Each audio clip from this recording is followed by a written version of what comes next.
প্রিয় শিক্ষার্থী বন্ধুরা, আশা করি সবাই ভালো আছেন, সুস্থ আছেন, নিরাপদে আছেন।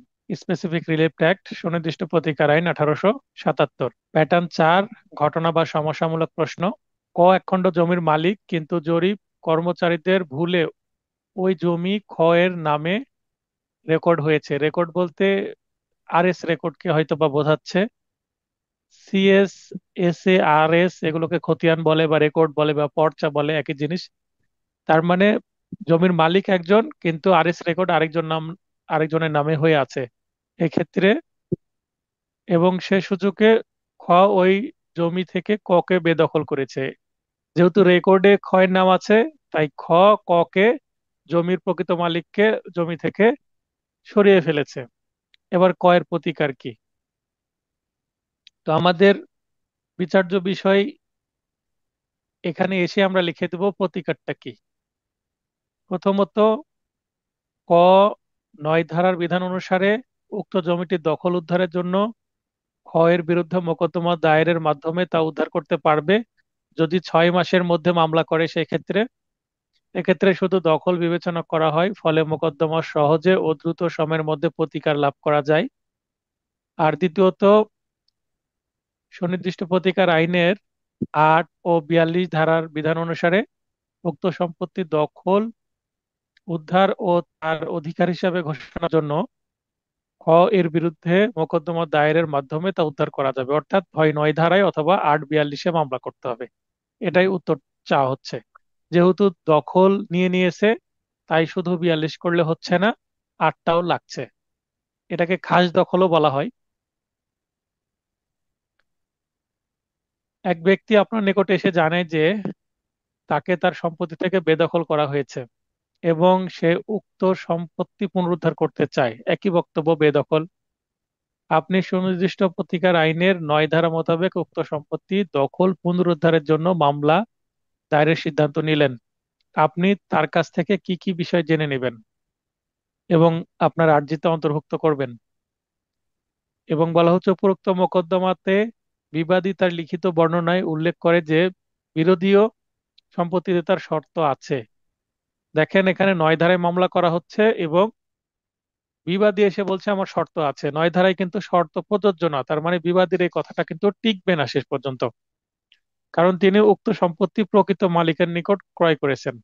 তাহলে বিবাদী প্রয়োজনে আরেকটা 8 ধারায় মামলা করবে, কিন্তু 9 ধারার মামলায় সত্য আছে আমার এটা বলার সুযোগ নাই। তো ঘটনা বলার পরে নালিশি সম্পত্তি প্রকৃতি আমরা জানবো যে এখানেই ঘটনা বলার পরে বলছি যে আমার আর্জিতে অন্তর্ভুক্ত করব তা নিম্নরূপ। কি কি বিষয় আমি অন্তর্ভুক্ত করব? প্রথমে বলছি 9 ধারায় মামলা করব, সেটা তো বলাই আছে উপরে। এবং কি কি জেনে নিব এবং আর্জিতে অন্তর্ভুক্ত করব, সেটা 1 নম্বরে।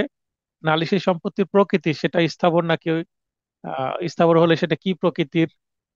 নালিশি সম্পত্তির তফসিল, অর্থাৎ কোন আদালতের স্থানীয় এখতিয়ারে আছে, কারণ কোন আদালতে মামলা করব সেটা তো জানতে হবে। আবার মামলা করার জন্য সম্পত্তির যে পরিমাণ সেটা জানতে হবে এবং আনুমানিক মূল্য নির্ণয় করতে হবে। তারপরে মূল্যমান বা তাইদাত নির্ণয় করতে হবে আর্থিক এখতিয়ারের জন্য। তাহলে আর্থিক এখতিয়ার, স্থানীয় এখতিয়ার জানার পরে কিন্তু আমরা মামলা দায়ের করতে পারবো, কোন কোর্টে হবে সেটা জানার পরে। বাদীর দখল, বাদীর বৈধ উপায়ে দখলে ছিল কিনা তা জেনে নেব। মানে বাদী যে এতদিন দখলে ছিল, সেখানে কিভাবে দখলে ছিল, কি উপায় ছিল, সেটা বৈধ ছিল কিনা। এবং বেদখল, বাদীকে অবৈধভাবে বেদখল করা হয়েছে কিনা সেটা নিশ্চিন্ত হব। বেদখলের ব্যাপ্তি, অর্থাৎ কতদিন আগে বেদখল করা হয়েছে, 6 মাসের মধ্যে কিনা। 6 মাসের মধ্যে যদি করা না হয় তাহলে তো মামলা আগে হেরে যাবে। যার বা যাদের দ্বারা বেদখল হয়েছে, অর্থাৎ বিবাদীদের নাম ঠিকানা জেনে নিব। প্রয়োজনীয় প্রমাণাদি এবং কিভাবে দখল করা হলে এই সম্পর্কে যদি কোনো প্রমাণ থাকে সেটা, এই বিষয়গুলো জেনে নেব। এবং আরজিতে কি কি অন্তর্ভুক্ত করব সেটা, বাদী ও বিবাদীর নাম সহ পূর্ণ ঠিকানা। এখানে আপনারা একটু যুক্ত করে নেবেন যে মোবাইল নম্বর, এখানে বাদীর মোবাইল নম্বর, ঠিকানার পরে এবং, অথবা আপনি যে বাদীর পরে একটু চিহ্ন দিয়ে উপর দিয়ে লিখে দিবেন যে বাদীর। আচ্ছা, এখানে নাম সহ পূর্ণ ঠিকানা, তারপরে এবং এর সাথে দিতে পারেন যে বাদী ও মেবাদীর মোবাইল নম্বর ও জাতীয় পরিচয়পত্র নম্বর, মানে এনআইডি নম্বর, এই কথাটা উল্লেখ করে দিতে হবে নতুন অ্যামেন্ডমেন্ট অনুসারে। নালিশি সম্পত্তির প্রকৃতি, তফসিল, চৌহদ্দি, পরিমাণ, আনুমানিক মূল্যমান বা তাইদাত ইত্যাদি তথ্য সংবলিত বিবরণ, অত্র আদালতের স্থানীয় আর্থিক এখতিয়ার আছে মর্মে ব্যাখ্যা, নালিশি সম্পত্তিতে বাদীর পূর্ববর্তী দখলের প্রকৃতি, নালিশি সম্পত্তিতে বাদীর বেদখলের প্রকৃতি, নালিশি সম্পত্তিতে বাদীর বেদখলের তারিখ, অর্থাৎ কারণ উদ্ভব কবে হলো মামলার, কজ অফ অ্যাকশন, তামাদি বিষয়ে বর্ণনা, এবং প্রয়োজনীয় যে দলিল আছে সেগুলো ফিরিস্তি আকারে জমা দিব, দখল পুনরুদ্ধার তথা বাদীর অনুকূলে ও বিবাদীর প্রতিকূলে ডিক্রি প্রার্থনা করব। এই বিষয়গুলো 1 থেকে 9 পর্যন্ত একটা আর্জিতে অন্তর্ভুক্ত থাকে, অর্থাৎ আর্জির মূল যে কন্টেন্ট সেটা এরকম হয়। পরে বলা হচ্ছে বিবাদী যে দাবি করলো যে তার শর্ত আছে বিরোধীয় সম্পত্তিতে বা নালিশি সম্পত্তিতে, সেক্ষেত্রে বিবাদীর সত্য দাবি সংক্রান্ত যুক্তির মূল্যায়ন কি? 9 ধারার বিধান মধ্যে আইনগত পন্থা বা বৈধ উপায় ব্যতীত কোনো স্থাবর সম্পত্তি হতে দখলচ্যুত ব্যক্তি সম্পত্তিতে তার কোনো সত্ত্ব থাক বা না থাক উক্ত সম্পত্তি দখল উদ্ধারের জন্য মোকদ্দমা দায়েরের মাধ্যমে তা উদ্ধার করতে পারবে। অর্থাৎ অত্র ধারার মূল বক্তব্য হলো দখলদারি দখলে থাকবেন, তাকে জোর করে বেআইনি ভাবে তাকে বেদখল করা যাবে না। অর্থাৎ যার সম্পত্তি সে যদি দখলে যেতে চায় তাকে 8 ধারায় মামলা করে দখলে যেতে হতো, এখানে বিবাদীর কথা বলছি। বিবাদী এই বাদীকে জোর করে বেদখল না করে 8 ধারায় মামলা করে এই সম্পত্তি যদি সত্যি তার হয় তাহলে সে আইনগত পন্থায় ডিক্রি নেওয়ার মাধ্যমে কিন্তু সে দখলে যেতে পারতো। কিন্তু জোর করে দখলে যাওয়াটা আদালত মেনে নিচ্ছেন না, কারণ জোর করে দখলে দিলে সেটা বিশৃঙ্খলা হয়, শান্তি শৃঙ্খলা নষ্ট হয়। ক ক্ষয়ের সত্ত্ব অস্বীকার পূর্বক খকে একখণ্ড জমি থেকে বেদখল করে, তাহলে সত্ত্ব অস্বীকার করছে এবং বেদখলও করেছে। খ সংক্ষুব্ধ হয়ে উক্ত সম্পত্তিতে তার সত্ত্ব আছে মর্মে ঘোষণা পাওয়ার জন্য মোকদ্দমা করে, তাহলে বেদখল হয়েছে কিন্তু দখল উদ্ধার চায়নি, শুধুমাত্র ঘোষণামূলক মানে 42 ধারায় মামলা করেছে। এই মামলার পরিণতি কি হবে? এই মামলা খারিজ হয়ে যাবে, কারণ আনুষঙ্গিক প্রতিকার চাওয়া হয়নি। সেই কারণেই তো 42 ধারার মতে কি বলা আছে সেটা আমাদের লিখতে হবে। এখানে বলা হচ্ছে ঘোষণামূলক মোকদ্দমা দায়েরের ক্ষেত্রে বাদীকে সতর্কতার সাথে আনুষঙ্গিক প্রতিকার প্রার্থনা করতে হবে। আনুষঙ্গিক প্রতিকার বলতে যদি দখল দরকার হয় দখল, অথবা এর সাথে মিন প্রফিট, বা মামলায় যদি কোনো কিছু ক্ষতি হয়ে থাকে ক্ষতিপূরণ চাইতে হতে পারে, বা অন্তর্বর্তীকালীন মুনাফা, এই ধরনের কোনো আনুষঙ্গিক প্রতিকার যদি থাকে তাহলে 42 ধারায় চাইতে হয়। যে ক্ষেত্রে আনুষঙ্গিক প্রতিকার প্রার্থনা করা আবশ্যক ছিল কিন্তু তা করা হয়নি, সেক্ষেত্রে বিজ্ঞ আদালত ঘোষণামূলক ডিক্রি মঞ্জুর করবেন না, এটা বলা আছে। এই সংক্রান্ত আমরা, যেহেতু 42 ধারায় স্পষ্ট এই কথাটা ঠিকভাবে আসেনি, তাই আমরা একটা কেসলা দিলে বিষয়টা আরো ক্লিয়ার হবে। এআইআর 1936 মাদ্রাজ 307 নম্বর পৃষ্ঠার এই মোকদ্দমার সিদ্ধান্ত মতে আনুষঙ্গিক প্রতিকার হলো সেই প্রতিকার যা ঘোষণামূলক ডিক্রি মঞ্জুরের ক্ষেত্রে অপরিহার্য, মানে লাগবেই, সেটা কম্পালসারি। যে মামলায় সত্যের ঘোষণার সাথে অনুগামী প্রতিকার প্রার্থনা প্রয়োজন, সে মামলায় অনুগামী প্রতিকার প্রার্থনা ছাড়া সত্যের ঘোষণা মামলা অচল। অচল মানে চলবে না, খারিজ হয়ে যাবে। তাহলে 42 ধারায় মামলা করলে কি করবেন না, এই যে ডিক্রি প্রদান করবেন না আদালত, মামলা খারিজ হয়ে যাবে। এক্স ক্রুসিবল তৈরি ও বিক্রয় করে, সেগুলো তিনি পেটেন্ট প্লাম্বো ক্রুসিবল নামে বাজারজাত করে, মানে মার্কেটিং করেছে যে এটা একটা পেটেন্ট প্লাম্বাগো ক্রুসিবল, যদিও সেগুলো কার্যত কখনো পেটেন্ট করা হয়নি, মানে কোনো আইন দ্বারা প্রোটেক্ট করা হয়নি। ওয়াই একই নামে ক্রুসিবল বাজারজাত করছে, মানে ও পেটেন্ট প্লাগো প্লাম্বাগো ক্রুসিবল নামে ওয়াইও একই নামে মার্কেটে নিয়ে আসছে ক্রুসিবল। এক্ষেত্রে ওয়াই এর বিরুদ্ধে এক্স এর আইনগত প্রতিকার কি? এখানে কোনো আইনগত প্রতিকার পাবে না, কারণ পেটেন্ট করা নাই তাই। এখানে 56 ধারা বিধান মতো 11টি ক্ষেত্রে দেওয়ানি আদালত চিরস্থায়ী নিষেধাজ্ঞা ডিক্রি প্রত্যাখ্যান বা নামঞ্জুর করে থাকেন। এই মামলায় কিন্তু এক্স কি করতে পারতো, ওয়াই এর বিরুদ্ধে একটা চিরস্থায়ী নিষেধাজ্ঞা চাইতে পারতো, যে আমার কোম্পানির প্রোডাক্ট আমি যে নামে সেল করছি ক্রুসিবল কি? ক্রুসিবল একটা প্রোডাক্ট হতে পারে। ক্রুসিবল বলে গুগলে সার্চ দিয়ে দেখেন, তাহলে ছবি সহ চলে আসবে। অ্যাকচুয়ালি ক্রুসিবল কি আমি নিজেও চিনি না। তো ধরে রাখেন কোনো প্রোডাক্ট। আচ্ছা, তো যে প্রোডাক্টটা হয়তো বা টেকনোলজি সংক্রান্ত কোনো প্রোডাক্ট, যেটা মার্কেটে ছেড়েছে এক্স কিন্তু সে পেটেন্ট করেনি, ওয়াই একই নামে ছাড়ছে। তাহলে এক্স কি করতে পারতো? যদি সেটা আসলে পেটেন্ট করা থাকতো, সেটা রেজিস্ট্রেশন করা থাকতো, সেক্ষেত্রে কিন্তু এক্স ওয়াই এর বিরুদ্ধে চিরস্থায়ী নিষেধাজ্ঞার মামলা করতে পারতো, কিন্তু এক্ষেত্রে তো করতে পারবে না। কি কারণে করতে পারবে না? কারণ সেটা কি করা নাই, পেটেন্ট করা হয়নি। আর 56-11টি ক্ষেত্রে কিন্তু ওই চিরস্থায়ী নিষেধাজ্ঞা না মঞ্জুর হয়ে যায়, যদি বিষয়বস্তুতে আইনগত আবেদনকারীর ব্যক্তিগত স্বার্থ না থাকে। ব্যক্তিগত স্বার্থ বলতে, যেহেতু তার কি নাই, এই পেটেন্ট করে সেটাকে প্রোটেক্ট করা নাই, সেহেতু এখানে ব্যক্তিগত স্বার্থ তৈরি হয়নি তার। তবে বিজ্ঞ আদালত চিরস্থায়ী নিষেধাজ্ঞার প্রার্থনা প্রত্যাখ্যান বা নাম মঞ্জুর করবেন। তাহলে সিদ্ধান্ত মতে আমরা বলতে পারবো, 56 ধারার বক্তব্য নিয়ে আসে যে ওয়াইয়ের বিরুদ্ধে এক্স চিরস্থায়ী নিষেধাজ্ঞা প্রার্থনায় আনিত মোকদ্দমা ডিগ্রি পাওয়ার জন্য আইনগত হকদার নন, মানে কোনো প্রতিকার নাই তার। যদি পেতেন্ট থাকতো তাহলে চিরস্থায়ী নিষেধাজ্ঞার ডিগ্রি পেত। এক্স একটি নতুন ভবন নির্মাণের আলো গমনাগমন ও ব্যবহারের পথে এমন প্রতিবন্ধকতার সৃষ্টি করে। হ্যাঁ, রুবেল ভাই বলেন। আর ক্রুসিবলের কনসেপ্টটা ক্লিয়ার হয়ে যাক। ক্রুসিবলটা হচ্ছে একটা বিশেষ ধরনের পাত্র যা অত্যন্ত উচ্চ মাত্রার তাপ সহ্য করতে পারে। হ্যাঁ, হ্যাঁ। কি কাজে ব্যবহার হয়? এটা ওই যে সাধারণত গবেষণাগারে রাসায়নিক পদার্থ গরম করার জন্য ব্যবহৃত হয়। আচ্ছা, ধন্যবাদ ভাই। ঠিক আছে, আপনার নয়েজ না হলে লাইনে থাকেন, একটু ফিডব্যাক দিবেন। ওয়াই যার ওপর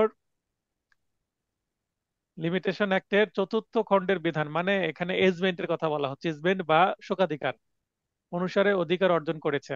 এক্ষেত্রে এক্স ওয়াই এর বিরুদ্ধে এক্স এর বিরুদ্ধে ওয়াই এর আইনগত প্রতিকার কি? তার মানে এক্স কি করছে? নতুন বাড়ি নির্মাণ করছে, যেটা ওয়াই এর বাড়ির সামনে চলে আসছে, জায়গা খুব কম রেখেছে।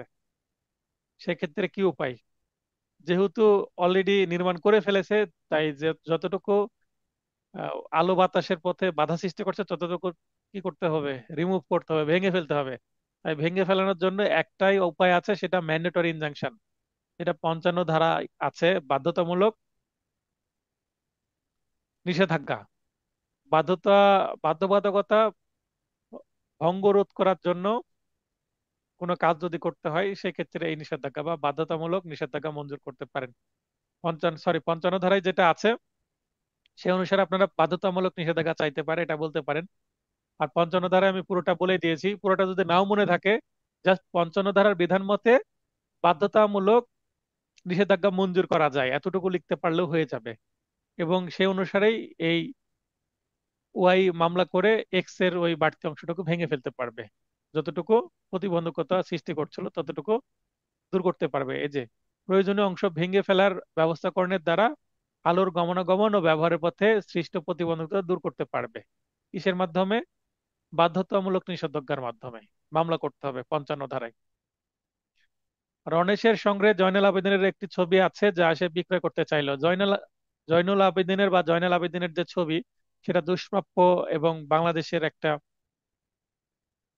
মূল্যবান সম্পদের একটা অংশ, মানে রেয়ার কালেকশন। সেক্ষেত্রে যারা এগুলো কালেকশন করে তারাই এর মূল্য ভালো বুঝবেন, অর্থাৎ অমূল্য সম্পদের মতন তাদের কাছে। অনেকের কাছে এটা অর্থহীন, আবার অনেকের কাছে মানে অর্থ দিয়ে শেষ করা যাবে না, তাদের কাছে এত ভ্যালু। তো সবসময় পুরাতন বা অ্যান্টিক জিনিসের একটা মূল্য থাকে, আর এটা তো শিল্পগুণ আছে। তো জামালের সহিত চুক্তিবদ্ধ হয়, জামালের কাছে বিক্রয় করবে। এবার জামাল হয়তো বা কিছু টাকা দিয়েছে, এখন পরে রণেশ বলছে যে তোমার টাকা ফেরত নাও, আমি আর এই চিত্রকর্মটি বিক্রয় করব না।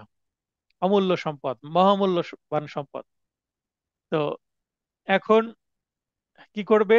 জামাল বলবে না, আমি টাকা ফেরত নিব না, তোমাকে যেটা দেওয়ার কথা ছিল তুমি সেটা আমাকে দাও, আর বাকি টাকা তুমি নাও।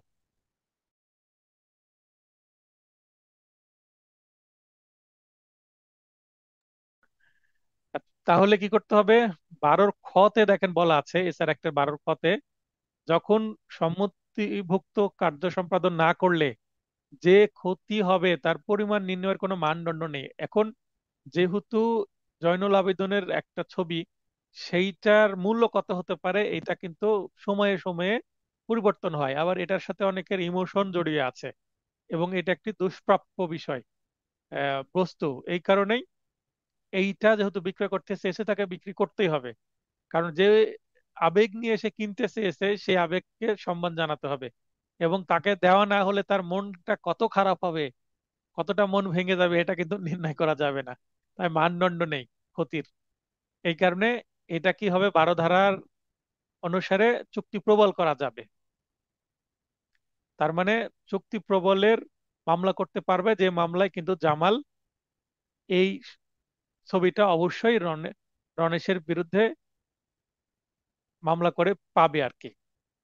বোঝাই যাচ্ছে যে চুক্তি প্রবল হবে। কবিরের সঙ্গে জয়নুল আবেদিনের একটি ছবি, একই বক্তব্য। এখানে 6 নং প্রশ্নের উত্তর দেখলে হবে, ওই একই। এবার কবির আর সগির করে দিয়েছে। এক্স ও ওয়াই 3 মাসের মধ্যে একটি ব্যবসা করার লক্ষ্যে অংশীদারের চুক্তিতে আবদ্ধ হয়। 3 মাস অতিক্রান্ত হওয়ার আগেই এক্স অংশীদার হতে অনাগ্রহ প্রকাশ করে, মানে আমি আর তোমার এই পার্টনারশিপে নাই। চুক্তিতে অংশীদারিত্বের মেয়াদকাল সুনির্দিষ্টভাবে উল্লেখ ছিল না। এই যে এটাই হচ্ছে পয়েন্ট, চুক্তির মধ্যে কি নাই, যে এই পার্টনারশিপটা কত বছরের জন্য চলবে সেটা চুক্তিতে কি নাই, উল্লেখ নাই। যেহেতু চুক্তিতে উল্লেখ নাই, উল্লেখ ছিল না, সেহেতু এই চুক্তিটা কি করা যাবে না, প্রবল করা যাবে না। এটার প্রকৃতির কারণেই এই চুক্তিটা প্রবলের অযোগ্য। আমরা কোথায় পাবো? চুক্তিটি প্রকৃতির কারণে বাতিলযোগ্য বিধায় চুক্তিটি সুনির্দিষ্ট বলবৎ করা যাবে না। এটা 21-এর ঘতে আছে, যে চুক্তি এমন যে এর ন্যাচারের কারণেই এটা বাতিলযোগ্য। কি ন্যাচার? ওই যে মেয়াদ উল্লেখ নাই। তাই একজন বলছে 3 মাসের মধ্যে সে বের হতে চাচ্ছে পার্টনারশিপ বিজনেস থেকে, আরেকজন বলছে তোমাকে বের হওয়া যাবে না। এখন যে বলছে তোমার বের হওয়া যাবে না, তাকে তো আটকাতে পারবে না, কারণ চুক্তিতে মেয়াদ উল্লেখ নাই। অতএব যখন তখন বের হওয়া যাবে। যদি মেয়াদ উল্লেখ থাকতো যে আপনি 10 বছরের মধ্যে বের হতে পারবেন না, বা বের হলেও এই শর্ত সাপেক্ষে বের হতে হবে, তখন বাধ্য করা যেত। এক্স এক খণ্ড জমি বিক্রয়ের প্রস্তাব দেয় এবং ওয়াই তা খরিদ করতে সম্মত হয়। খরিদ মানে ক্রয়। সেই মতে তাদের মধ্যে একটি চুক্তিনামা হয়। বন্যা হতে ওই জমি রক্ষা করার জন্য জমির মালিককে জমির চারপাশে ব্যয়বহুল বাঁধ নির্মাণ করা জরুরি। মনে করেন এমন একটা জমি বিক্রয় করছে যে জমির ঝামেলা আছে এক কথায়। এখানে বাঁধ নির্মাণের কথা বলা হয়েছে, যে কোনো যদি ঝামেলা থাকে, যেমন জমি বন্যাতে ভেসে যায়, বা জমিতে যে ডিপ টিউবওয়েল স্থাপন করা হয়েছে সেখানে ঠিকভাবে পানি পাওয়া যায় না, বা জমিটা অনুর্বর, সেখানে কোনো ফসল ঠিকভাবে ফলানো সম্ভব হয় না, এটসেট্রা এটসেট্রা, বিভিন্ন ঝামেলা আছে। বা জমির ভেতর দিয়ে মানুষ চলাচল করে, এটা জানায়নি, তার মানে জমির একটা বড় অংশ রাস্তা হিসেবে ব্যবহার হয়। তো এরকম নানান ঝামেলা যদি থাকে একটা জমির, তো যে কোনো একটা ঝামেলা যদি থাকে, যে জমিটা কি বলা হয়, নিষ্কণ্টক নয়, মানে কাঁটাযুক্ত জমি, যেটা নিলে যে ক্রয় ক্রয় করবে তার কি কষ্ট হবে, তো এই জমি কি করা যাবে না, এই চুক্তি প্রবল করা যাবে না। এটা আমরা কোথায় পাবো? 22-এর 1-এ। 22-এর 1-এ দেখেন, যখন বাদীকে অন্যায় সুবিধা প্রদান করে, কারণ বাদী যদি জমি বিক্রয় করতে পারে তাহলে তো বাদী বেঁচে গেল এই ঝামেলাযুক্ত জমি, আর ঘাট থেকে নেমে গেল ঝামেলা। কিন্তু যদি বিবাদী কিনে, বিবাদী কিন্তু একটা কি ঝামেলার মধ্যে পড়ে যাবে, আর বাদী অন্যায় সুবিধা পাবে। তাই 22-এর 1 এর বিধান মতে আদালত বিবেচনামূলক ক্ষমতা প্রয়োগ করে চুক্তি প্রবলের ডিক্রি প্রদান করবেন না। তাহলে এই ক্ষেত্রে মামলা করেও লাভ হবে না। বিবাদী যে জমি নিতে চেয়েছিল তাকে আর বাধ্য করা যাবে না, যখন সে জেনে গেল যে জমির ঝামেলা আছে, তখন সে জমি থেকে সরে আসবে এবং তার অগ্রিম টাকা সে ফেরত পাবে। তাকে চুক্তি অনুসারে জমি নিতে বাধ্য করা যাবে না। এটাই বক্তব্য। ক, তার এক খণ্ড জমি 8 লক্ষ টাকায় এল এর নিকট বিক্রয়ের জন্য চুক্তিবদ্ধ হয়। এবার এল চুক্তিমূলে ওই জমির দখল পায়, পরবর্তীতে কে তা 12 লক্ষ টাকায় এম এর নিকট বিক্রি করে দেয়। জমিতে কে এর স্বার্থ সম্পর্কে এম কোনো খোঁজ খবর নেয় নাই। এমত অবস্থায় এল কি এম এর বিরুদ্ধে চুক্তিটি বলবৎ করতে পারবে? কোন আইন দ্বারা উপরোক্ত ঘটনা নির্ধারণ করতে হবে? আমরা জানি যে এছাড়া একটা 27-এর খতে বলা হচ্ছে, পরবর্তীতে উদ্ভূত শর্ত দ্বারা তার অধীন দাবিরত ব্যক্তির বিরুদ্ধে না জেনে সরল বিশ্বাসে মূল্যের বিনিময়ে হস্তান্তর গ্রহীতা ছাড়া অন্য সকল ক্ষেত্রে চুক্তি প্রবলের ডিক্রি দেওয়া যাবে। এখানে জানতো না ঠিক আছে, কিন্তু সরল বিশ্বাসে যেহেতু এখানে নেওয়া হয়েছে, অতএব এল এম এর বিরুদ্ধে চুক্তিটি বলবৎ করতে পারবে, অর্থাৎ সে ডিক্রি পাবে। কে স্বাভাবিক স্নেহ ভালোবাসার বশবর্তী হয়ে তার ভ্রাতাগণ ও ভ্রাতাগণের সন্তানের নির্দিষ্ট সম্পত্তি পত্তন করে দেন, মানে সেটেলমেন্ট করে দেয়, যে এই সম্পত্তিগুলো আমার ভাই এবং ভাইয়ের সন্তানেরা ভোগ দখল করবে আগামী 5 বছর, এভাবে কি করে দিয়েছে? পত্তন বা সেটেল করে দিয়েছে। আচ্ছা, উইল আর পত্তনের মধ্যে পার্থক্য, উইল হচ্ছে যিনি দাতা তার মৃত্যুর পরে কার্যকর হয়, আর পত্তন হচ্ছে বেঁচে থাকা অবস্থাতেই যে টাইম উল্লেখ করা থাকে দলিলে ওই অনুসারে কার্যকর হয়। উইল আর পত্তন দলিলের মধ্যে পার্থক্য এতটুকুই। পরবর্তীতে একই সম্পত্তি একজন আগন্তুকের নিকট বিক্রয় করার জন্য চুক্তিবদ্ধ হয়, তার মানে কে খুব ভালো মানুষ, সে তার ভাই এবং ভাইয়ের সন্তানদেরকে ভোগ দখল করতে একটা জমি ছেড়ে দিয়েছে এবং বলেছে, দলিলও করে দিয়েছে যে আগামী 5 বছর তোমরা ভোগ দখল করো, 5 বছর পর এটা আবার আমার কাছে ফেরত আসবে। আচ্ছা, এরপরে ওই 5 বছরের মধ্যেই তিনি আবার আরেকজনের কাছে ওই জমি বিক্রয় করে দিয়েছে। তার মানে যেই জমি পত্তন করা আছে বা সেটেল করা আছে, কাউকে ভোগ দখল করতে দেওয়া আছে, সেটা স্নেহ ভালোবাসা দান করে দিলেও একই বিষয় হবে। তো একটা জিনিস দেওয়ার পরে সেটা তো আর ফেরত পাওয়া যায় না, যে মেয়াদ পর্যন্ত দেওয়া আছে সেই মেয়াদ পার হওয়ার পরে বিক্রয় করতে পারতো। তো যেহেতু মেয়াদের মধ্যেই করেছে, সেহেতু এইটা ঠিক করেনি। তাহলে কে এই চুক্তির সুনির্দিষ্ট কার্য সম্পাদন করতে পারেন কিনা? এটা করতে পারবে না। এটা 25 ধারার বিধান বলছে, পত্তনদাতা কর্তৃক পত্তনকৃত সম্পত্তি বিক্রয় করা হলে উক্ত বিক্রয় চুক্তি বলবৎ যোগ্য নয়। কারণ আমি একজনকে দিয়ে রেখেছি, সেটা আবার আরেকজনকে কিভাবে বিক্রয় করব? কমন সেন্সের বিষয়, আইন না জানলেও হবে, কিন্তু এখানে 25 ধারাটা উল্লেখ করতে হবে লেখার সময়। কে এল এর নিকট নির্দিষ্ট জমি 50,000 টাকায় বিক্রয় করার চুক্তি করলো। আচ্ছা, পরবর্তীতে 60,000 টাকায় বিনিময়ে ওই জমি এম কে বিক্রয় করলো, তাহলে একজনের কাছে 50,000 টাকা বিক্রয় করে। হ্যাঁ, রনি আপু বলেন। স্যার আসসালামু আলাইকুম।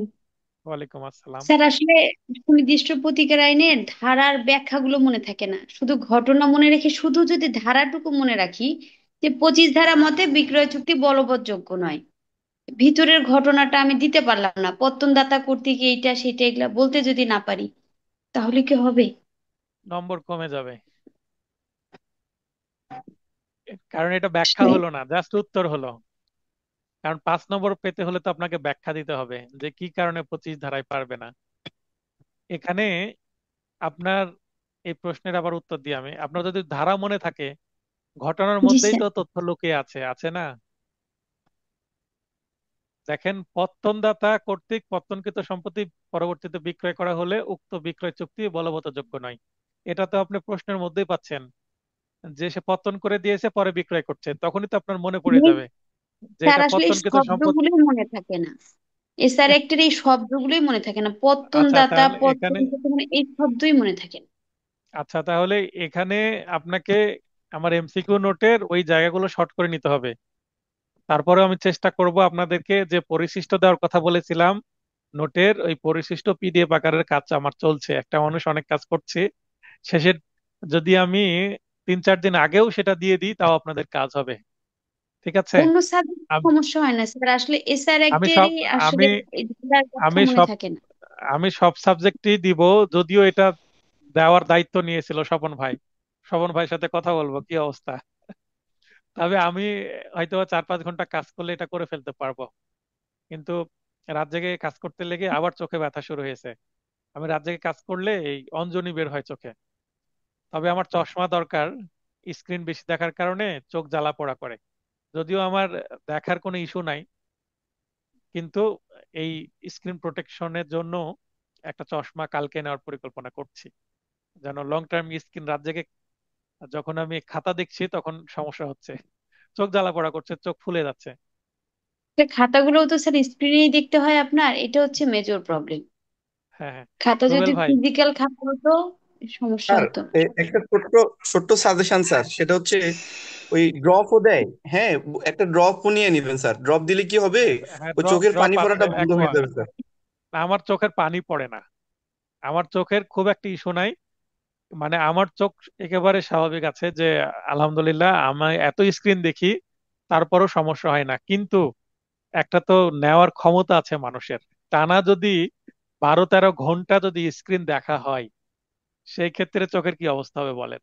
তারপরে আমার আর দেখার চশমাটা ইস্যু না। নিলে ব্লু কার্ড দিবেন স্যার, ব্লু কার্ড, মানে ওই যে ব্লু কার্ড ইয়ে নিলে তাহলে ইয়ে হবে আর কি স্যার। আমি আমি আমিও আপনাকে ব্লু কার্ড কালকে ব্যবহার ফোন, করি। চশমার দোকানে গিয়ে কালকে আপনাকে ফোন দিব। হ্যাঁ আমার দেখা আছে ফ্রেম সহ, সম্ভবত চাইলো 4,000-এর মতন, সবচেয়ে উন্নত মানেরটাই নেওয়ার চেষ্টা করছি। তো কালকে আপনাকে ফোন দিব নি, যেহেতু চশমা সম্পর্কে আপনার ভালো ধারণা আছে। আমার ছিল, হ্যাঁ আমার ছিল, জি আমি স্যার। ব্যবহার করতাম। তো আমার ছেলে ভেঙে ফেলছে ওইটা, 2-3টা চশমা ছিল, সবই ভেঙে ফেলে আমার ছেলে। যদি বাইরে কোনো রকম রাখি ভেঙে ফেলে। শুধু এই মনে করেন এটা সানগ্লাস, এইভাবে ধরবে, ধরে বাইরের দিকে টান দিবে, দিয়ে ভেঙে ফেলবে। তো যাই হোক, ধন্যবাদ ভাই। তো আমি রনি অপুকে যেটা বলছিলাম, যে আপনার প্রশ্নের মধ্যে যে ভাষাটা আছে, এখানে দেখছেন যে পত্তন আর বিক্রয়, পত্তন আর বিক্রয় আপনি এই ল্যাঙ্গুয়েজ ইউজ করেন, প্রশ্নের ল্যাঙ্গুয়েজ ইউজ করেন। ধারাতে কি ল্যাঙ্গুয়েজ আছে সেই ল্যাঙ্গুয়েজ ইউজ করার দরকার নেই। ঠিক আছে? তাহলে আশা করি উত্তর করতে পারবেন। তারপর আমি হেল্প করব কিওয়ার্ড দিয়ে, যেমন আমার এমসিকিউ নোটে তো অনেক ছোট করাই আছে, আরো ছোট করে দিয়ে আমি কি নোট করে দিব। আচ্ছা, যারা প্রশ্ন করবেন আবার ক্লাস শেষে একটু প্রশ্ন করার চেষ্টা করেন, ক্লাসটা এগিয়ে নিয়ে যাই। আলোচ্য ঘটনায় কে স্বাভাবিক স্নেহ ভালোবাসার বশবর্তী হয়ে, আচ্ছা এটা তো অলরেডি পড়ে দিয়েছি আমি। এবার বলছে একজনের কাছে 50,000-এ বিক্রয় করলো, ওই জমি আবার আরেকজনের কাছে 60,000-এ বিক্রয় করছে। তাহলে এম মূল চুক্তি সম্পর্কে অবগত ছিল, তার মানে যে 60,000 টাকায় কিনলো পরে, সে কিন্তু জানতো যে এই জমিটা এল এর কাছে আগে বিক্রয় করেছে কে। তার মানে এমও দোষী, আবার কেও দোষী। এল এম এর বিরুদ্ধে চুক্তি সুনির্দিষ্ট কার্য সম্পাদন করতে পারবে কিনা। এখানে কার্য সম্পাদন করতে পারবে। কি কারণে পারবে? কারণ এল আগে কিনেছে তাই। এল এর এখানে সুনির্দিষ্ট প্রতিকার আইনের 27 গতে বলা হচ্ছে, সত্ত্বের অধীন দাবিদার ব্যক্তির বিরুদ্ধে চুক্তির সুনির্দিষ্ট কার্য সম্পাদন সম্ভব। তাই এটা সম্ভব। আবার যখন আমরা ট্রান্সফার অফ প্রপার্টি অ্যাক্টের 28 ধারা পড়বো, 28 ধারাতেও এটা বলা আছে, 54 ধারাতে বলা আছে যে যে আগে কিনবে তার অধিকারটা আগে বলবৎ হবে। সহজ, এগুলো পড়লে বোঝা যাবে। কমন সেন্স দিলেও কিন্তু বোঝা যাবে, যদিও ধারা মনে না থাকলেও কমন সেন্স চিন্তা করলেও পারা যায় এগুলো। এছাড়া একটা অনেকটাই কিন্তু, যেহেতু ইকুইটি বা বিবেকের উপর নির্ভরশীল, তাই একটু বিবেক দিয়ে চিন্তা করলেই উত্তর করা সম্ভব। এ একজন আইনজীবী, একজন হিন্দু বিধবা বি তার মক্কেল। আচ্ছা, বি এর পাওনাদারকে প্রতারণার মাধ্যমে ঠকানোর উদ্দেশ্যে এ বি কে তার সম্পত্তি এ বরাবর হস্তান্তর করে প্ররোচিত করে। বলছে যে আপনি আমাকে সম্পত্তি লিখে দেন যেন আপনার পাওনাদার যে আছে সে যেন না পায়। এ বরাবর বি হস্তান্তরের দলিল করে দেন। বি হস্তান্তরের দলিলটি বিষয়ে এ এর বিরুদ্ধে কোনো প্রতিকার পেতে পারে কিনা। এবার মক্কেল অ্যাডভোকেটের বিরুদ্ধে মামলা করবে। অ্যাডভোকেট তো অলরেডি অসৎ আচরণ করেছে আমরা জানি, যে ক্যাননস অনুসারে। তো এখন এই সম্পত্তি যেহেতু নিয়ে নিয়েছে অ্যাডভোকেট, অ্যাডভোকেটের বিরুদ্ধে তার মক্কেল বি বিধবা মহিলা মামলা করতে পারবে কিনা? অবশ্যই মামলা করতে পারবে। 35 গ অনুসারে, যেখানে অদৃশ্যমান কারণে চুক্তি অবৈধ ও বাদীর বা হ্রদের অধিকারীর চেয়ে বাদীকে বেশি দোষী করে, সেক্ষেত্রে দলিল রদ করা যাবে। তার মানে এখানে প্রতিবাদী বলতে বিবাদী, তাহলে বিবাদী কি হবে? অ্যাডভোকেট। আর বিধবা মহিলা বাদী, তাহলে এই অ্যাডভোকেটই তো এখানে দোষ করেছে বোঝাই যাচ্ছে। তার মানে যে চুক্তিটা হয়েছে, যে চুক্তি বলে অ্যাডভোকেট ওই মক্কেলের সম্পত্তি কিনে নিয়েছে, বা দান যেটাই হোক না কেন, যেটা দলিলে লিখেছে এই দলিলটা কি করা যাবে? বাতিল করা যাবে। বলবে যে এটা আমাকে প্ররোচনা বা ভুল বুঝিয়ে করেছে, এটা আমার করার ইচ্ছে ছিল না। বাদী এ, বিবাদী বি, সি, ডি এবং ই এর বর্গাকার। আচ্ছা, বিবাদের সত্য সংক্রান্ত বিষয়টি জ্ঞাত থেকে বাদী এ 9/9/1978 রেজিস্ট্রিকৃত দলিল মূলে 10,000 টাকার বিনিময়ে 63 শতক জমি ক্রয় করেন। পরবর্তীতে নিরীক্ষাক্রমে বাদীর অবগতিতে আসে যে তার খরিদা জমিতে বিবাদীগণ শুধুমাত্র 1/4 অংশের মালিক, তার মানে পুরো সম্পত্তির মালিক না, মালিক ছিল, এবং সে কারণে অবশিষ্ট 3/4 অংশের জমিতে বাদীর কোনো স্বত্ব অর্জিত হয়নি। তার মানে যে জমি কিনেছে, পুরোটা কিনেছে, পুরোটার দাম দিয়েছে, কিন্তু জাস্ট 25% মানে 4/1 পাচ্ছে, এবং 70% পার্সেন্ট পাচ্ছে না। তাই বাদী বিবাদীগণের নিকট হতে বিনিময়ের মূল্যের 775 টাকা, 7,500 টাকা ফেরত পাবার অর্থ মামলা করে। তার মানে 10,000 টাকা 4/1 করলে হয় 2,500 টাকা, তাহলে 2,500 টাকার জমি পেয়েছে, তাহলে 7,500 টাকার জমি এখনো পাইনি। সেইভাবে চিন্তা করেছে, অর্থাৎ 75% যেহেতু জমি পাইনি, সেটার দাম হচ্ছে 7,500 টাকা। বিচারকালে এরূপ যুক্তি উপস্থাপিত হয় যে মামলাটি সুনির্দিষ্ট প্রতিকার আইনের 35 ধারায় বারিত, এবং মূল মালিক এদেশ ছেড়ে ভারতে চলে যাবার কারণে বিবাদীগণ বিবাদীগণের দখলীয় 3/4 জমি অর্পিত সম্পত্তিতে পরিণত হয়েছে। এত কঠিন প্রশ্ন এখন আর দেওয়ার সম্ভাবনা কম। কিন্তু উক্তরূপ দাবির সমর্থনে অর্পিত সম্পত্তি মানে খাস সম্পত্তি, সরকারি হয়ে যাওয়া সম্পত্তি, কোনো সাক্ষ্য প্রমাণ উপস্থাপিত হয়নি। কারণ বাদী কি চুক্তিরদের অজুহাতে বিনিময় মূল্য ফেরত পেতে অধিকারী কিনা সেটা ব্যাখ্যা করতে হবে। তার মানে সে চুক্তি রদ চাচ্ছে, এবং তার যে পুরোটা সম্পত্তি পায়নি, এই বাকি টাকা ফেরত চাচ্ছে। আলোচ্য ঘটনায় বাদী চুক্তিরদের অজুহাতে বিনিময় মূল্য ফেরত পেতে অধিকারী নন, কেননা সুনির্দিষ্ট প্রতিকার আইন 35 ধারায় চুক্তিরদের অজুহাতে বিনিময় মূল্য দাবি করা যায় না। কেন দাবি করা যায় না? কারণ চুক্তি এখানে রদ করতে হবে, চুক্তি রদ করা যাবে, কিন্তু আমি চুক্তি রদ করতে চাই না, তার পরিবর্তে আমাকে টাকা ফেরত দেন। তাহলে এখানে আহ, এই এসআর অ্যাক্ট অনুসারে তিনি কোনো প্রতিকার আসলে পাবেন না। তবে তিনি আলাদাভাবে কি করতে পারেন? অর্থঋণ আইনেও মামলা করতে পারবেন না এখানে। চুক্তি রদ করতে পারে, এবং প্রতারণার মামলা এখানে করা যাবে, যেহেতু এখানে প্রতারণা এবং ক্ষতিপূরণের মামলা করা যাবে। কারণ জমি যতটুকু দেওয়ার কথা ছিল ততটুকু যায়নি, তাই ক্ষতিগ্রস্ত হয়েছে, তাই এখানে ক্ষতিপূরণের মামলা করা যাবে। কিন্তু প্রশ্নে যেহেতু বলে দিয়েছে যে চুক্তি রদের অজুহাতে বিনিময় মূল্য ফেরত পাবে কিনা, এটা পাওয়া যাবে না, এই স্টাইলে মামলা করলে হবে না। মানে এই মামলা করলে আকারে প্রকারে অচল হয়ে যাবে। যদি ক্ষতিপূরণের মামলা করে বা প্রতারণার মামলা করে পেনাল কোডে, সে সেক্ষেত্রেও কিন্তু এখানে রেমিডি পাওয়া যাবে। রেজিস্ট্রিকৃত একখানা দলিলের কোনো পক্ষ যদি ওই দলিল বাতিল করতে চায়, তাহলে কোনো সুনির্দিষ্ট আইনের আওতায় তাকে তা করতে হবে। তিনি কি শুধুমাত্র দলিলটি ভুয়া এবং তাহার উপর বাধ্যকর নয় মর্মে মামলা করতে পারবে 42 ধারায়? রেজিস্ট্রিকৃত একখানা দলিলের কোনো পক্ষ যদি ওই দলিল বাতিল করতে চায়, তাকে এসআর অ্যাক্টের 39 ধারায় দলিল বাতিলের মামলা করতে হবে। তিনি শুধুমাত্র দলিলটি ভুয়া এবং তার উপর বাধ্যকর নয় এর মর্মে এসআর অ্যাক্টের 42 ধারায় মামলা করতে পারবেন। মানে দুই ভাবে করা যাবে, কোনো সমস্যা নাই। তবে 39 ধারায় মামলা করলে অ্যাড ভলোরম কোর্ট ফি লাগে, 42 ধারায় মামলা করলে শুধুমাত্র 300 টাকা কোর্ট ফি লাগে। ওই কারণে অনেকে 42 ধারায় মামলা করে। 42 ধারায় মামলা করলে দলিলটা বাতিল হবে না, কিন্তু তার তার উপর বাধ্যকর নয় মর্মে সে ঘোষণা পাবে। এখানেও অনেক সময় কাজ হয়, যদি নিজের দখলে থাকে সেক্ষেত্রে। সম্পত্তি যদি নিজের দখলে না থাকে, তাহলে 39 ধারা মামলা করতে হবে, তার সাথে 42 ধারা মামলা করতে হবে, এবং তার সাথে 8 ধারাও যুক্ত করতে হবে দখল ফেরত নেওয়ার জন্য। এ বি এর সত্য অস্বীকার পূর্বক বি কে একখণ্ড জমি থেকে বেদখল করে। বি সংক্ষুব্ধ হয়ে উক্ত সম্পত্তিতে তার সত্য আছে মর্মে ঘোষণা পাওয়ার জন্য মামলা করেন। এসআর অ্যাক্টের সংশ্লিষ্ট ধারার উদ্ধৃতি দিয়ে উক্ত মামলার আইনগত পরিণতি বর্ণনা করুন। 3 নম্বর প্রশ্নে যেটা বলা আছে সেটা হুবহু। আইনগত পরিণতি কি, মামলা খারিজ হয়ে যাবে, কেননা এখানে দখল ফেরত চাইনি, বেদখল হয়ে গেছে তাও। দেখবেন 3 নম্বর প্রশ্নে ক খ আছে, এখানে শুধু এ বি আছে। একটি সম্পত্তিতে এ এর মালিকানা আছে কিন্তু দখল নেই, এ কি উক্ত সম্পত্তিতে শুধুমাত্র ঘোষণার ডিগ্রি পেতে পারে? একই কথা।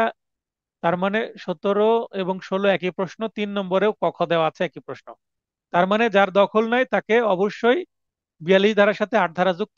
তাহলে আমরা যেটা বলছিলাম, যদি মালিকানা থাকে কিন্তু দখল চলে যায়, সেক্ষেত্রে শুধু 42 ধারায় মামলা করলে সে মামলা টিকবে না। বাদী ক এর দখলে একখণ্ড জমি ছিল যা তার পৈতৃক সম্পত্তি, মানে পিতার কাছ থেকে পেয়েছে। তার প্রভাবশালী প্রতিবেশী কর্তৃক তিনি বেদখল হন, যিনি দাবি করেন যে তিনি ক এর পিতার নিকট থেকে জমিটি খরিদ করেছেন। ক এর মতে দলিলটি জাল ও প্রতারণামূলক। সুনির্দিষ্ট প্রতিকার আইনের বিধান মোতাবেক ক এর প্রতিকার সমূহ কি কি? এখানে 42 এবং 8 ধারায় মামলা করতে পারবে, এবং 39 ধারায় সেটা প্রথম প্রতারণামূলক ভাবে সৃষ্টি জাল দলিলটি বাতিলেরও ব্যবস্থা করা যাবে, অর্থাৎ দলিল বাতিলের মামলাও করা যাবে অথবা 842-এও করা যাবে, দুইভাবে করা যায়। আর এরপরে এক্স 10 শতাংশ জমিতে তার শর্ত ঘোষণার জন্য মামলা করে, কিন্তু তার কি নাই, দখল নাই মেবি। আচ্ছা, সে অভিযোগ করে যে এক তঞ্চকতার দ্বারা অলিখিত স্ট্যাম্প কাগজে তার সই নেয় এবং পরবর্তীতে ওয়াই ওই 10 শতক জমির বাবদ একটি বিক্রয় দলিল তৈরি করে, এবং তাকে এক্স 10 শতকের মধ্যে 5 শতক থেকে বেদখল করে। তাহলে এখানে বেদখলের যেহেতু বিষয় আছে, সেহেতু এক্স কে কি তার প্রার্থিত প্রতিকার দেওয়া যেতে পারে? কারণ সত্য ঘোষণা মামলা করেছে, প্রথমে বলা আছে। তাহলে যেহেতু দখল 5 কাঠাও তো তাকে ফেরত পেতে হবে, তাই তাকে কি দখলও, মানে 42 ধারায় শুধু মামলা করলে হবে না, 8 ধারাতেও করতে হবে, অর্থাৎ 3 ধারায় যে 3 নম্বর প্রশ্নে যেটা বলা আছে সেই রকম ভাবে উত্তর করতে হবে। ক একটি মামলায় তার দাবিকৃত স্ত্রী খ এবং মাতা গ এর বিরুদ্ধে এই মর্মে ঘোষণামূলক ঘোষণার প্রার্থনা করে যে খ এর সাথে তার বিবাহ যথাযথভাবে সম্পন্ন হয়েছে। আদালত প্রার্থিত মতে ঘোষণা প্রদান করেন যে ঘ খ কে তার স্ত্রী দাবি করে দাম্পত্য সম্পর্ক উদ্ধারের জন্য খ এর বিরুদ্ধে মোকদ্দমা করে। পূর্ববর্তী মামলায় খ এর অনুকূলে যে ঘোষণামূলক ডিগ্রি দেওয়া হয়েছিল তা ঘ এর উপর বাধ্যকর হবে কি? এখানে 43 ধারায় বলা হচ্ছে ঘোষণামূলক ডিগ্রি কার কার উপর বাধ্য, অর্থাৎ ঘোষণার ফলাফলটা কি? শুধুমাত্র মোকদ্দমার পক্ষসমূহ তাদের নিজেদের মধ্যে সেটা চলবে, অর্থাৎ তারা নিজেরা বাধ্য, তাদের মাধ্যমে দাবিরত ব্যক্তিরা বাধ্য। কোনো পক্ষ জিম্মেদার হলে বেঁচে থাকলে যাদের জিম্মেদার হতো তাদের জন্য কিন্তু ঘোষণামূলক ডিগ্রি বাধ্য। যেহেতু আলোচ্য ঘটনার প্রথম মামলায় ঘ কোনো পক্ষ ছিল না, সুতরাং পরবর্তী মামলায় ক এর অনুকূলে যে ঘোষণামূলক ডিগ্রি দেওয়া হবে তা হচ্ছে ঘ এর ওপর বাধ্য নয়, কারণ দুইটা ভিন্ন মামলা তাই। করিমের দখল একখণ্ড পৈতৃক সম্পত্তি ছিল, তার মানে এখানে বেদখল হয়েছে, শুধু সত্য ঘোষণা মামলা করেছে। তাহলে 3 নম্বর প্রশ্নের অনুরূপ। আবার আরেকটা পরেশের দখল একখণ্ড পৈতৃক সম্পত্তি ছিল, সে তার প্রতিবেশী কর্তৃক বেদখল হয়েছে, একই প্রশ্ন, এখানে নাম শুধু পরিবর্তন। 3 নম্বর প্রশ্ন। তাহলে 3 নম্বর যে প্রশ্ন আছে, 3 নম্বর প্রশ্ন থেকে কিন্তু বারবার রিপিট হচ্ছে। তার মানে 42 ধারায় তখন মামলা করা যাবে না বা করে লাভ হবে না যখন দখলও উদ্ধার দরকার। তার মানে এখানে 8 ধারাটা যুক্ত করতে হবে। যখন দখল আছে কিন্তু দখলে ঝামেলা করছে, এখনো বেদখল হয়নি, বেদখলের চেষ্টা করছে, তখন শুধু 42 ধারা চলবে। যখন বেদখল হয়ে গেছে তখন শুধু 42 ধারায় মামলা করলে চলবে না, 8 ধারাও যুক্ত করে দখল ও উদ্ধার চাইতে হবে। কারণ 42 ধারায় শুধু ঘোষণা করে দেয় এটা সম্পত্তি কার, 42 ধারায় দখল ফিরিয়ে দেওয়ার কোনো বিষয় থাকে না। তাই এখানে দখল ফেরত পেতে চাইলে 8 ধারা যুক্ত করতে হবে। যদি 8 ধারা যুক্ত করা না হয় তাহলে মামলা কি হয়ে যাবে, ফেল হয়ে যাবে। এই কারণে দেখবেন এই থিমটা মনে থাকলে আপনার এই প্রশ্নটা আসার যেহেতু আমরা সম্ভাবনা দেখছি বারবার রিপিট হচ্ছে। রহমত আলী 80 বছর বয়সে পুত্র শারাফত, দুই কন্যা আমেনা ও রহিম এবং সিলেট শহরে একটি মাত্র সম্পত্তি অর্থাৎ একটি বাড়ি রেখে মারা যান। হ্যাঁ, 842 ধারা। শারাফত একটি দানপত্র দলিল অনুযায়ী বাড়িটির মালিকানা দাবি করেন। তাহলে শারাফত যে পুত্র, সে দাবি করছে যে এই সম্পত্তি তো আমার পিতা আমাকে দিয়ে গেছে। তার মানে কন্যা দুইজন আছে, তার মানে শারাফতের দুই বোন এবং মাকে কি করতে চাচ্ছে?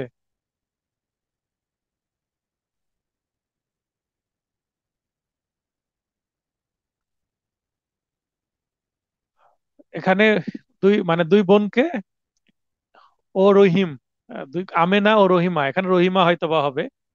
তাহলে দুই কন্যা আমেনা ও রহিমা এখানে আকার করে দিব আমরা, রহিমাকে বঞ্চিত করতে চাচ্ছে। আচ্ছা, তার মানে দুই বোনকে বঞ্চিত করতে চাচ্ছে শারাফত, বলছে এই সম্পত্তি তো বাবা আমাকে একাই লিখে দিয়ে গেছে। দুই বোন আপনাকে জানান যে দলিলটি প্রতারণামূলক। তাদের পিতা যখন অসুস্থ অবস্থায় ছিলেন তখন তার আঙ্গুলের ছাপ নেওয়া হয়েছে। শারাফতের বোন দ্বয়কে পরামর্শ দেন। এবার শারাফতের বোন চলে আসছে, কান্নাকাটি করছে যে আমার ভাই তো আমাদের সম্পত্তি নিয়ে নিয়েছে, বাড়িটা কি করা যায়? তাহলে 42 ধারায় উক্ত দানপত্র দলিলটি বন্ধের উপর বাধ্যকর নয় মর্মে ঘোষণামূলক মোকদ্দমা দায়ের করতে পারবে। সেক্ষেত্রে কি কোর্ট ফি দেওয়া লাগবে না, অল্পতেই হয়ে যাবে। আপনার মক্কেলের প্রতিবেশী আপনার মক্কেলের বাড়ির পূর্বে রাজুকের নিয়ম মাফিক প্রয়োজনীয় জায়গা না ছাড়িয়া প্রাচীর নির্মাণ করে। তাহলে প্রাচীর যতটুকু আসছে ততটুকু ভেঙে ফেলতে হবে। তাহলে 55 ধারায় বাধ্যতামূলক নিষেধাজ্ঞার মোকদ্দমা করতে হবে। এক্স ওয়াই এর সাথে চুক্তি করেন যে এক্স 12 মাস থিয়েটারে গান করবে। তাহলে থিয়েটারে গান করছে, পরে বললো আমি আর গান করব না। তাহলে 12 মাস আমার কাছে গান না করুক, যেন কোথাও আর 12 মাস গান করতে না পারে। 57 ধারায় নেতিবাচক চুক্তি পালনে বাধ্য করা যাবে। স্থানীয় সরকারের প্রকৌশল বিভাগ সৌন্দর্য বর্ধনের জন্য এর বাড়ির সামনে সরকারি রাস্তার পাশে ফুল বাগান করার উদ্যোগ নেয়। তাহলে স্থানীয় সরকার প্রকৌশল একটা সরকারি প্রতিষ্ঠান, আর সরকারের কোনো কাজে নিষেধাজ্ঞার জন্য 56 ধারায় নিষেধাজ্ঞার মামলা করে কিন্তু কি পাওয়া যাবে না, ডিক্রি পাওয়া যাবে না। সরকারের বিরুদ্ধে সার্বভৌম, এখানে 56 ধারায় বলা হচ্ছে যে সরকারের কোনো সার্বভৌম কাজে হস্তক্ষেপ করা যাবে না। তাহলে সরকার বা বিদেশি সার্বভৌম কাজে, এখানে সরকারি কাজ, সরকার তো সৌন্দর্য বর্ধন করতে পারে, এই কাজে কি করা যাবে না, হস্তক্ষেপ করা যাবে না। তাহলে এখানে সরকারের বিরুদ্ধে মামলা করে নিষেধাজ্ঞার ডিক্রি পাওয়া যাবে না। পার্থক্যমূলক প্রশ্ন। 8 এবং 9 ধারার মধ্যে পার্থক্য। 8 ও 9 ধারার পার্থক্য আমরা, হ্যাঁ, কোনো প্রতিকার নাই। শিরোনাম: সুনির্দিষ্ট স্থাবর সম্পত্তি পুনরুদ্ধার অর্থাৎ recovery of specific immovable property. 8 ধারার ক্ষেত্রে 9 ধারায় বলা হচ্ছে স্থাবর সম্পত্তি দখলচ্যুত ব্যক্তি কর্তৃক মোকদ্দমা, should buy person disposed of immovable property. দুইটাই ইমুভেবল প্রপার্টি, 8 9 দুইটাই স্থাবর সম্পত্তির ক্ষেত্রে। উদ্দেশ্য হচ্ছে, 8 ধারার উদ্দেশ্য হলো প্রকৃত স্বত্বাধিকারী বা মালিককে অনুসন্ধান করা, অর্থাৎ কে মালিক সেটা খুঁজে বের করা। আর 9 ধারায় কে মালিক সেটা দেখার দরকার নেই, যে দখলে ছিল তাকে দখল ফিরে দিতে হবে, যেন শান্তিপূর্ণ সমাধান হয়। মোকদ্দমার কারণ বা কজ অফ অ্যাকশন। 8 ধারা মতে যদি কোনো ব্যক্তি ভুক্ত কোনো স্থাবর সম্পত্তি দখল হারিয়ে ফেলে তবে সে ব্যক্তি দেওয়ানি কার্যধারার বিধান মোতাবেক তা উদ্ধার করতে পারবে। অর্থাৎ কারণ উদ্ভব হলে দেওয়ানি কার্যবিধি অনুসারে আগাতে হবে। আর 9 ধারার আইনগত পন্থা বা বৈধ উপায় ব্যতীত কোন স্থাবর সম্পত্তি হতে দখলচ্যুত ব্যক্তি সম্পত্তিতে তার সত্ত্ব থাক বা না থাক উক্ত সম্পত্তি উদ্ধারের জন্য মোকদ্দমা দায়েরের মাধ্যমে তা উদ্ধার করতে পারবে। তার মানে কি কারণে কোন মামলা করব, 8 ধারা এর গ্রাউন্ড কি, 9 ধারা গ্রাউন্ড কি? তামাদির মেয়াদ 8 ধারায় 12 বছর, 142 এর বিধান মতে, অর্থাৎ 8 12 42 এভাবে বলেছিলাম, 8 12 142। এখানে ছোট করে লিখে নেন 8 12 142। আর হচ্ছে 3 6 9, 3 অনুচ্ছেদ 6 মাস 9 ধারা। কোর্ট ফি 8 ধারায় অ্যাড ভ্যালোরম পুরোটাই দিতে হবে, আর 9 ধারায় অ্যাড ভ্যালোরমের অর্ধেক। প্রমাণের বিবেচ্য বিষয় 8 ধারায় সত্ত্ব বা মালিকানা, 9 ধারায় শুধু দখল বা বেদখল। রায়ের প্রকৃতি, 8 ধারা মোকদ্দমা প্রদত্ত ডিক্রি বা আদেশ পক্ষদ্বয়ের সত্ত্ব ও মালিকানা চূড়ান্তভাবে নির্ধারণ করে, আর 9 ধারায় শুধুমাত্র দখল নির্ধারণ করে, সাময়িকভাবে তাও আবার। কারণ 8 ধারায় মামলা করে সেটা কি করা যাবে, 9 ধারা মামলার ডিক্রি বা আদেশকে বাতিল করে দেওয়া যাবে। আর 8 ধারার ক্ষেত্রে কিন্তু রেস জুডিকাটা কাজ করে, 9 ধারায় কাজ করে না, একটু পরে আমরা দেখবো। রায়ের বিরুদ্ধে প্রতিকার, 8 ধারায় আপিল করা যায় বা রিভিউ করা যায়, আর 9 ধারায় আপিল রিভিউ কিছু করা যায় না, রিভিশন করা যায়। রেস জুডিকাটা 8 ধারা ক্ষেত্রে প্রযোজ্য, 9 ধারা ক্ষেত্রে প্রযোজ্য নয়। 8 ধারায় সরকারের বিরুদ্ধে মামলা করা যাবে কারণ এটি একটি বড় মামলা, আর 9 ধারায় সরকারের বিরুদ্ধে মামলা করা যাবে না। এটা কিন্তু আসার সম্ভাবনা আছে এবার, এই পার্থক্যটা। অস্থায়ী এবং স্থায়ী নিষেধাজ্ঞার মধ্যে পার্থক্য, সংজ্ঞা। অস্থায়ী নিষেধাজ্ঞা হলো এমন একটি নিষেধাজ্ঞা যা একটি নির্দিষ্ট সময় পর্যন্ত বা আদালতের পরবর্তী নির্দেশ না দেওয়া পর্যন্ত কার্যকর থাকে। আর অপরদিকে যে নিষেধাজ্ঞা মঞ্জুরের মাধ্যমে বিজ্ঞ আদালত এক পক্ষকে অপর পক্ষের কোনো অধিকারে হস্তক্ষেপ করা থেকে চিরস্থায়ীভাবে বিরত থাকার আদেশ প্রদান করে, তাকে স্থায়ী বা চিরস্থায়ী নিষেধাজ্ঞা বলে। নিয়ন্ত্রণ, অস্থায়ী নিষেধাজ্ঞা কিন্তু সিপিসির 39 আদেশ দ্বারা নিয়ন্ত্রিত, আর চিরস্থায়ী নিষেধাজ্ঞা এসআর একটা 54 ধারা দ্বারা নিয়ন্ত্রিত। অর্থাৎ যদি কেউ চিরস্থায়ী নিষেধাজ্ঞার মামলা করতে চায়, এসআর একটা 54 ধারা অনুসারে মামলা করতে হবে।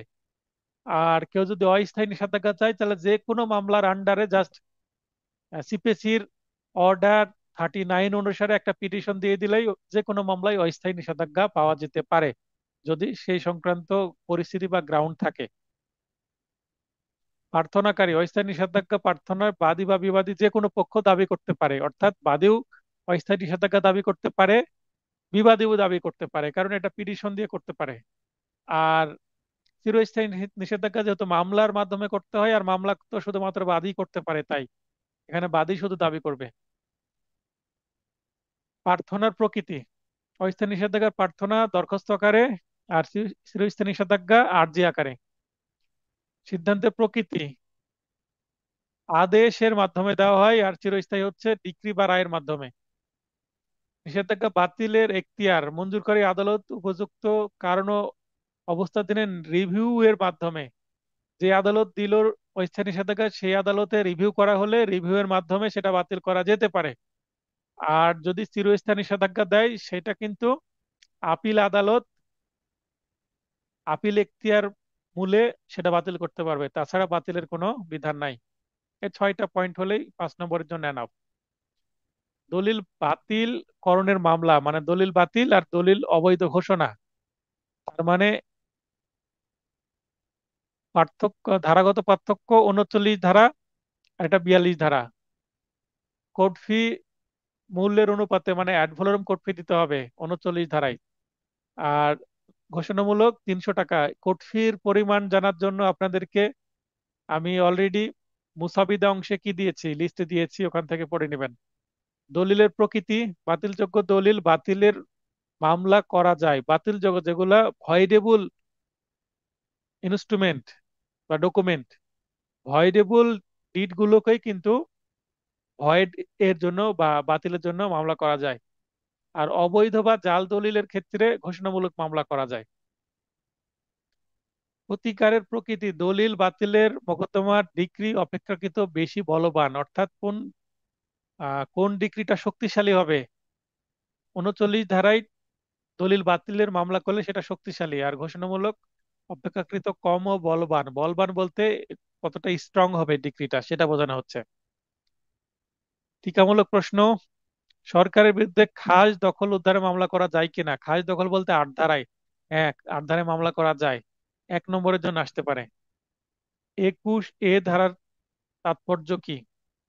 স্থাবর সম্পত্তি লিখিত বিক্রয় চুক্তি নিবন্ধন ব্যতীত কার্যকর করা যাবে না, তার মানে রেজিস্ট্রেশন করতে হবে, বায়না চুক্তি। নিবন্ধিত হলেই অপরিশোধিত বিনিময় মূল্য মোকদ্দমা রুজুর সময় আদালতে জমা না দিলে তা কার্যকর করা যাবে না। 2004 সালের 27 নং আইন দ্বারা 21 ধারাটি সংযুক্ত করা হয়। এমসিকিউ নোট থেকে কিন্তু এটা দেওয়া হয়েছে, বুঝতে পারছেন। আর যা 2005 সালের 1 জুলাই হতে কার্যকর। এই নিয়ে অনেক এমসিকিউ প্রশ্ন করেছি, এই বিষয়ে আশা করি আপনারা ভালো বুঝেছেন। অর্থাৎ 1/7/2005-এর আগের চুক্তির ক্ষেত্রে মোকদ্দমা রোধের সময় অপরিশোধিত বিনিময় মূল্য আদালতে জমা দেওয়ার প্রয়োজন নেই।